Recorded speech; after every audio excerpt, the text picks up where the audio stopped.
নমস্কার, কেমন আছেন সবাই? মৌ এন্ড শ্যামলী রান্নাঘরে একটি ব্লগে আপনাদের স্বাগত জানাই। আজকে আমি পাঁঠার মাংস রান্না করব। চলেন ভিডিওটা শুরু করি।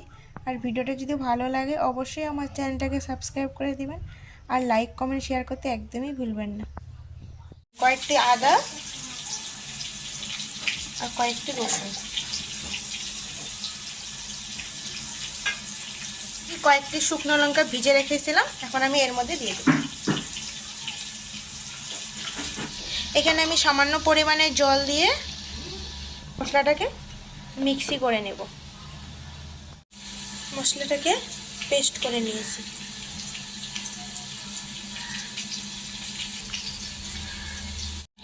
এখানে আমি 1 কেজি পাঁঠার মাংস নিয়েছি। আজকে মাংসটার সঙ্গে মশলাগুলো একবারে মেখে নেব। এখানে আমি মিডিয়াম সাইজের 8টির মতো পেঁয়াজ কেটে নিয়েছি, এখন আমি মাংসের মধ্যে দিয়ে দেব।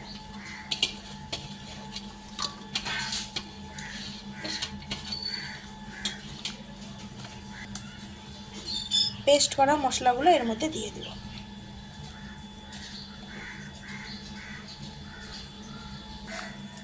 স্বাদ মতো লবণ,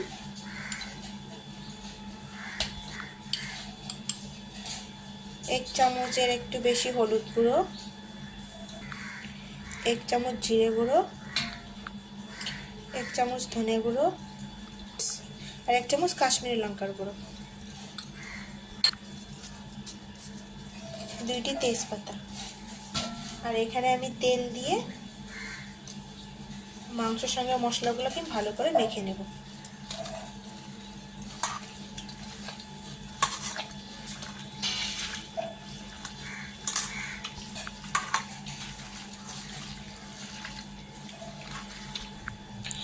মাংসের সঙ্গে মশলাটাকে আমি ভালো করে মেখে নিয়েছি।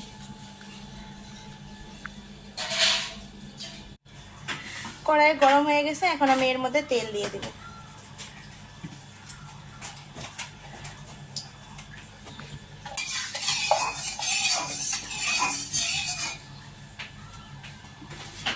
এখন আমি আলুগুলো ভেজে নেব।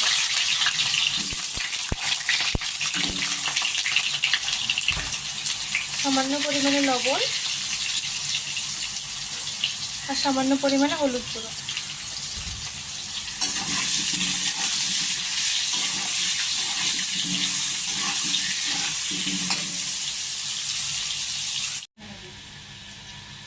আলু ভাজা হয়ে গেছে, এখন আমি নামিয়ে নেব আলুগুলো।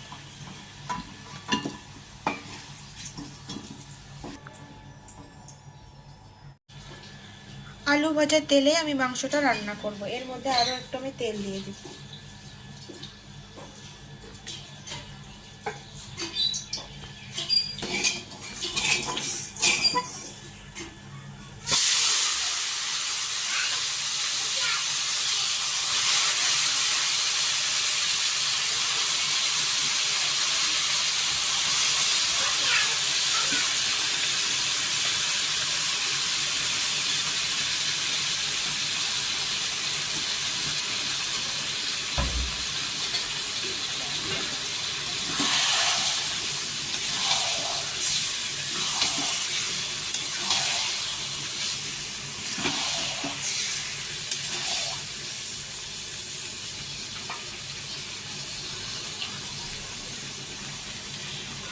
আমি মাংসটাকে একটু ভালো করে এখন কষিয়ে নেব।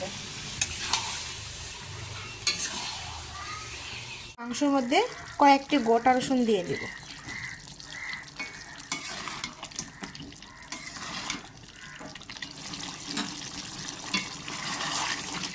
মাংস থেকে অনেক পরিমাণে জল বেরিয়েছে, এখন আমি এর মধ্যে জল দিব না। মাংস থেকে জলটা আমি ভালো করে শুকিয়ে নেব, তারপর আমি জল দিয়ে কয়েক মিনিটের জন্য ঢাকা দিয়ে রাখব।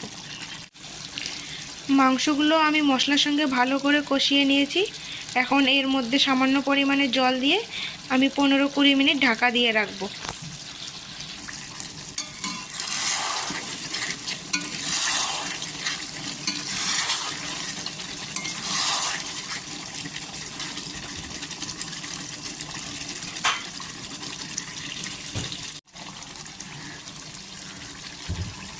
এখানে মশলা ধোয়ার জলটাই আমি দিয়ে দেব।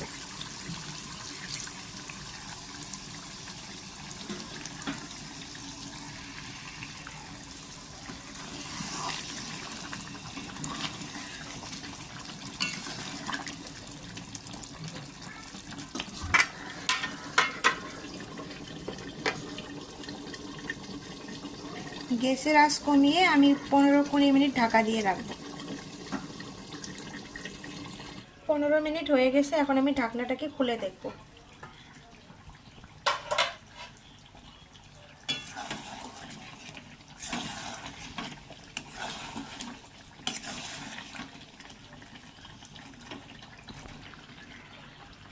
মাংসগুলো 80% সিদ্ধ হয়ে গেছে, এখন আমি এর মধ্যে আলুগুলো দিয়ে দেব।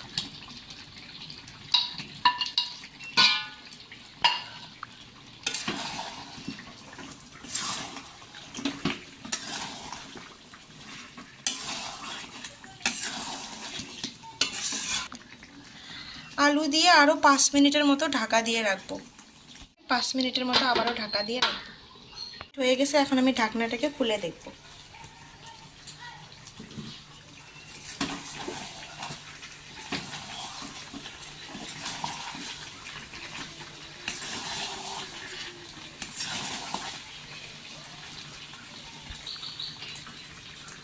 মাংসও ভালো করে সিদ্ধ হয়ে গেছে, মাংস কষানো হয়ে গেছে। এখন আমি এর মধ্যে জল দিয়ে দিব।